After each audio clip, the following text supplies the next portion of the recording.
ਆਪਾਂ ਬਵਾਸੀਰ ਕਹਿ ਲੈਂਦੇ ਆ। हाँ जी। ਇਹਦਾ ਕੋਈ ਨੁਸਖਾ ਦੱਸੋ। हाँ ਇਹਦਾ नुस्खा ਲੈ ਲਓ, ਉਹ हाँ। ਤੁਹਾਨੂੰ ਦੱਸ ਦਿੰਨੇ।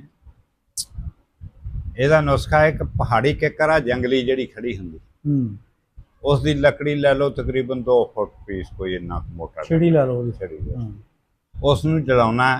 ਉਹ ਜਦੋਂ ਜਲ ਜਾਵੇ ਸਵਾਹ ਬਣ ਜਾਣੀ ਤੇ ਸਵਾਹ ਨਹੀਂ ਬਣ ਦੇਣੀ। ਜਦੋਂ ਜਲ ਜਾਵੇ ਨਾ, ਧੂੰਆਂ ਨਿਕਲਣੋਂ ਹਟ ਜਾਵੇ, ਉਸ ਦੇ ਉੱਤੇ ਕੋਈ ਤਸਲਾ ਕੜਾਈਆ ਮੁੱਦਾ ਮਾਰ ਦਿਓ ਤਾਂ ਕਿ ਕੋਲੇ ਦੀ ਸ਼ਕਲ ਰਵੇ, ਉਸੇ ਤਰ੍ਹਾਂ ਸਵਾਹ ਨਹੀਂ ਬਣਦੀ। ਅੱਛਾ। ਹਾਂਜੀ।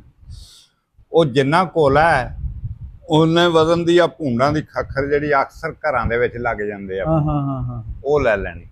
ਹਮ ਵਜ਼ਨ ਦੋਨੇ ਚੀਜ਼ਾਂ ਪੀਸ ਕੇ ਤਾਂ ਉਹਨੂੰ ਮਤਲਬ ਆ ਇੱਕ ਪਾਊਡਰ ਤਿਆਰ ਕਰ ਲਓ। ਅੱਧੀ ਚਮਚੀ ਦੀ ਇੱਕ ਪੁੜੀ ਬਣਾਉਣੀ ਆ, ਜਾਂ ਪੁੜੀ ਬਣਾ ਲਓ ਜਾਂ ਅੱਧੀ ਚਮਚੀ। ਵੈਸੇ ਪਾਣੀ ਦੇ ਨਾਲ ਮਤਲਬ ਆ ਰਾਤ ਨੂੰ ਖਾ ਲਓ, ਅੱਧੀ ਸੁਬਾਹ ਖਾ ਲੈਣੀ। ਨਿਹਾਰ ਦਾ ਜਾਂ ਕਾਸੇ ਦਾ ਕੋਈ ਰੌਲਾ ਨਹੀਂ।